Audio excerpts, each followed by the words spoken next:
लाभ के साथ रहेगा संघर्ष, कर्म से होगा बड़ा उत्कर्ष। असफल होने पर सफलता के लिए मार्ग बदलिए, लेकिन असफलता से भयभीत होकर पीछे न मुड़िए। यह बात धनु राशि के जातकों ने मुख्य रूप से ध्यान में लेनी चाहिए। वास्तव में लक्ष्य निर्धारित कर उस अनुसार चलने वाले राशि के रूप में धनु राशि की विशेष पहचान है। अपने इसी मूल स्वभाव के अनुसार आपको कार्य करना चाहिए।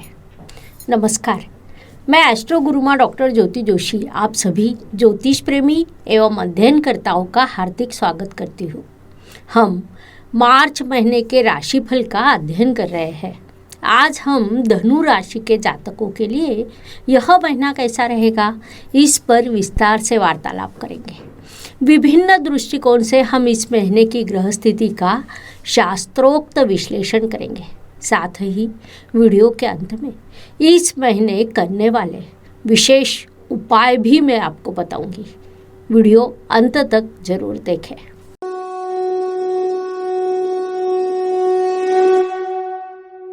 व्यक्तित्व की दृष्टि से विचार करें तो राशि स्वामी की स्थिति को देखना अत्यंत आवश्यक होता है। धनु राशि के स्वामी गुरु महाराज समग्रह अर्थात शनि महाराज की कुंभ राशि में विराजमान है। आपकी कुंडली में कुंभ राशि तृतीय स्थान पर आती है। जैसा कि हमें ज्ञात है, गुरु महाराज को ज्ञान का कारक माना जाता है।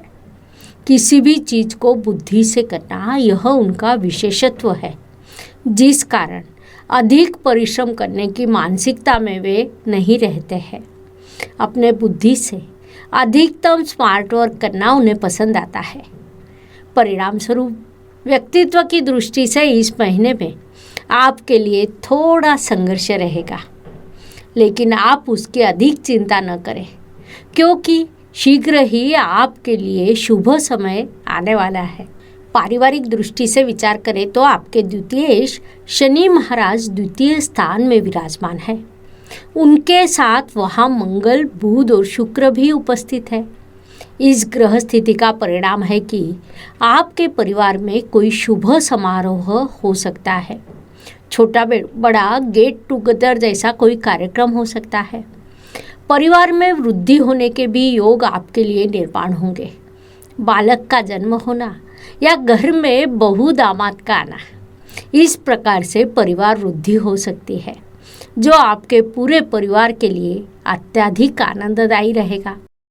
साथ ही माता पिता, जीवन साथी, संतति ऐसे सभी से आपको उचित सहयोग प्राप्त होगा। अब सांसारिक जीवन में लड़ाई झगड़ा होना अत्यंत स्वाभाविक बात होती है, लेकिन इस अवधि में प्रेम एवं सहयोग के माध्यम से आपका पारिवारिक जीवन आगे बढ़ता रहेगा, जिसका आपने पूरा उपयोग करना चाहिए।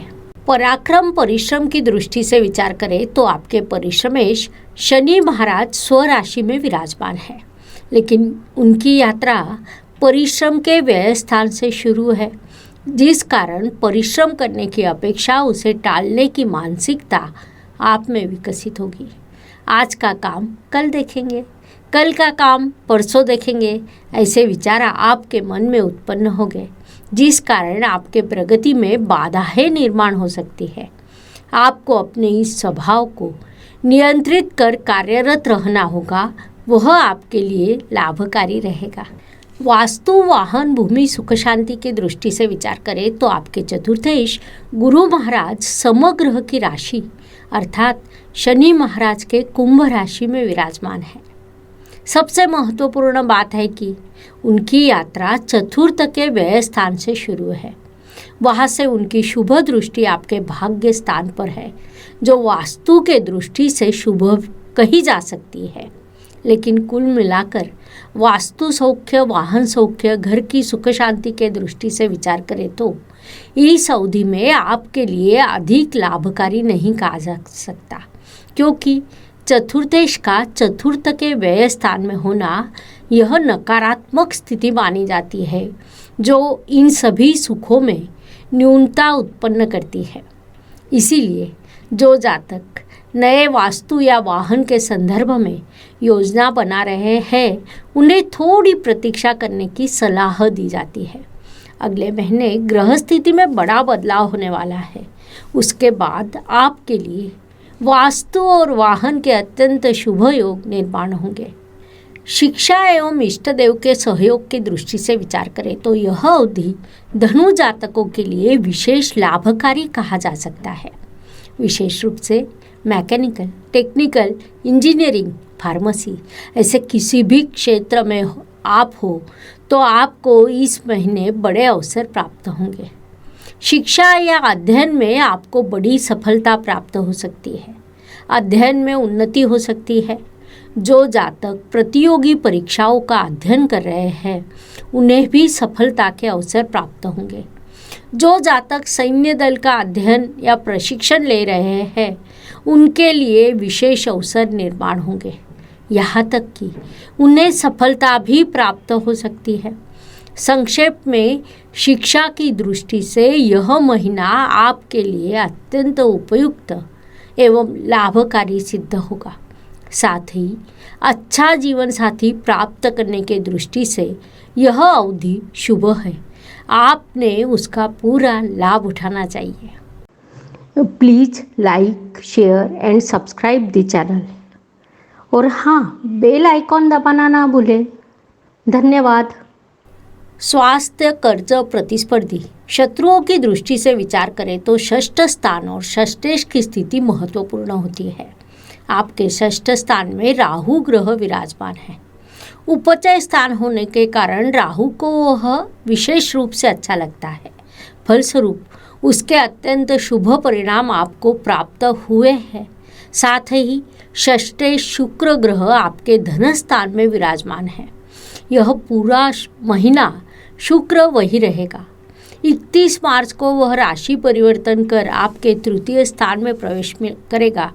कुल मिलाकर विचार करें तो इस अवधि में आपका स्वास्थ्य अच्छा रहेगा। प्रतिस्पर्धी एवं शत्रु स्वयं ही पीछे हट जाएंगे। जिन्हें कर्जे की आवश्यकता है उन्हें वह सरलता से प्राप्त होगा। ऐसा कहा जाता है कि बुद्धिमान व्यक्ति कभी भी कोर्ट की दहलीज को पार नहीं करता है। यही सलाह आपको दी जाती है। नौकरी एवं व्यवसाय की दृष्टि से विचार करें तो इन दोनों मोर्चों पर धनु जातकों के लिए यह महीना लाभकारी सिद्ध होगा। दोनों को ही उन्नति के लाभ के अवसर प्राप्त होंगे। कार्य क्षेत्र में वृद्धि होगी, लेकिन व्यावसायिक जातकों को थोड़ा जागरूक रहने की सलाह दी जाती है, क्योंकि इस महीने के चौथे सप्ताह में आपके किसी निर्णय में चूक हो सकती है या किसी काम को देर हो सकती है, जिस कारण आपका आर्थिक नुकसान होने की संभावना है। साथ ही आपके साथ धोखाधड़ी होने की भी संभावना को नकारा नहीं जा सकता।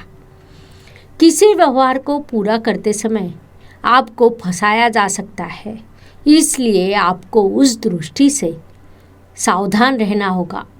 भाग्य की दृष्टि से विचार करें तो आपके भाग्येश रवि ग्रह तृतीय स्थान में विराजमान है। वहाँ से उनकी दृष्टि आपके भाग्य स्थान पर है। ज्योतिष नियमों के अनुसार किसी स्थान के स्वामी की दृष्टि जब अपने स्थान पर होती है तो वह उस स्थान को समृद्ध करती है। परिणाम स्वरूप कितनी भी विपरीत स्थिति क्यों न आए, इस अवधि में आपको भाग्य का पूरा सहयोग प्राप्त होगा। इसे हम शुभ कह सकते हैं। भाग्य के सहयोग से आप विपरीत स्थिति में भी मार्ग खोजते हुए आगे बढ़ते रहेंगे। कर्म की दृष्टि से विचार करें तो आपके कर्मेश स्वस्थान से पंचम स्थान में विराजमान है, जो आपके लिए शुभ स्थिति कही जा सकती है। वास्तव में यह धन प्राप्ति की स्थिति है, जिस कारण इस अवधि में आपके कर्म अत्यंत उपयुक्त रहेंगे। लेकिन महीने के अंतिम सप्ताह में थोड़ी परेशानी हो सकती है, इसलिए उस दृष्टि से जरा जागरूक रहिए, क्योंकि कर्म में सातत्य रखना यह सफलता का सूत्र माना जाता है। किसी कार्य को जब हम नियमित रूप से लगातार करते हैं तो सफलता शीघ्र प्राप्त होती है, साथ ही लाभ भी प्राप्त होता है। लाभ की दृष्टि से विचार करें तो आपका लाभ है शुक्र ग्रह धन स्थान में विराजमान है, जिस कारण आपको लाभ के विभिन्न अवसर प्राप्त होंगे। जिन्होंने पहले शेयर मार्केट में निवेश किया है उन्हें बड़ा लाभ प्राप्त हो सकता है। संक्षेप में विभिन्न माध्यमों से आपको इस अवधि में लाभ प्राप्त होगा, उसका आपने पूरा उपयोग करना चाहिए। व्यय एवं परदेश गमन की दृष्टि से विचार करें तो धनु जातकों के मन में तीव्र इच्छा उत्पन्न होगी कि हम यदि विदेश जाते हैं तो बड़ी उन्नति कर सकते हैं। उस दृष्टि से आप प्रयास करोगे, उसमें सफलता प्राप्त करोगे। उसके लिए उचित वातावरण निर्मित भी हो सकती है। शिक्षा के लिए नौकरी या व्यवसाय के उद्देश्य से विदेश जाने के योग इस अवधि में आपके लिए निर्माण होंगे। यदि आपकी उस दृष्टि से कोई योजना है तो अपने प्रयास बढ़ाइए।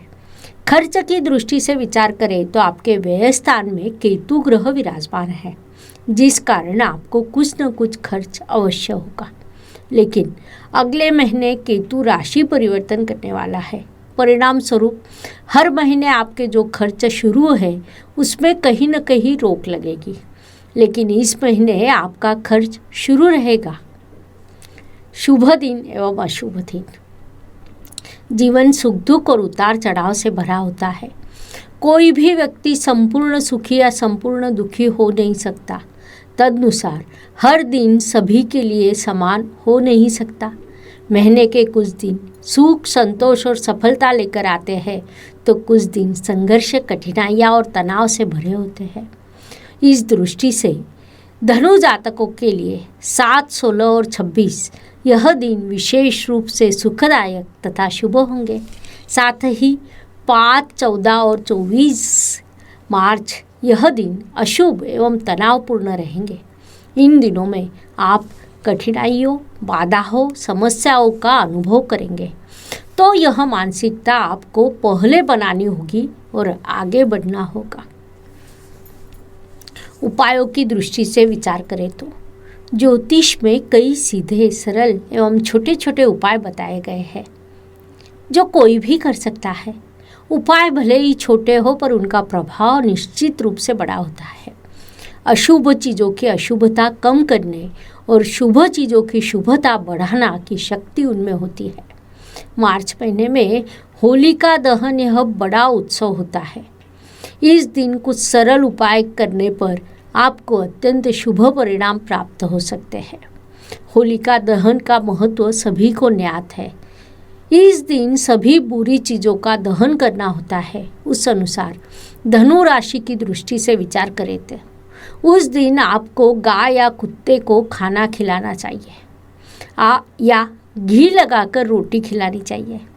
इसे सीधे और सरलता से करने के योग्य उपाय से आपके कष्ट, परेशानी, समस्याएं निश्चित रूप से कम होगी।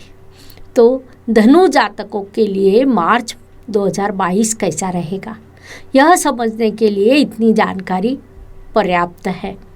अगले भाग में हम अगले राशि के संदर्भ में विस्तार से वार्तालाप करेंगे। पुनश्च अवश्य मिलेंगे। धन्यवाद। शुभम भवतु। जय ज्योतिष। Please like, share and subscribe the channel और हाँ, बेल आइकॉन दबाना ना भूलें। धन्यवाद।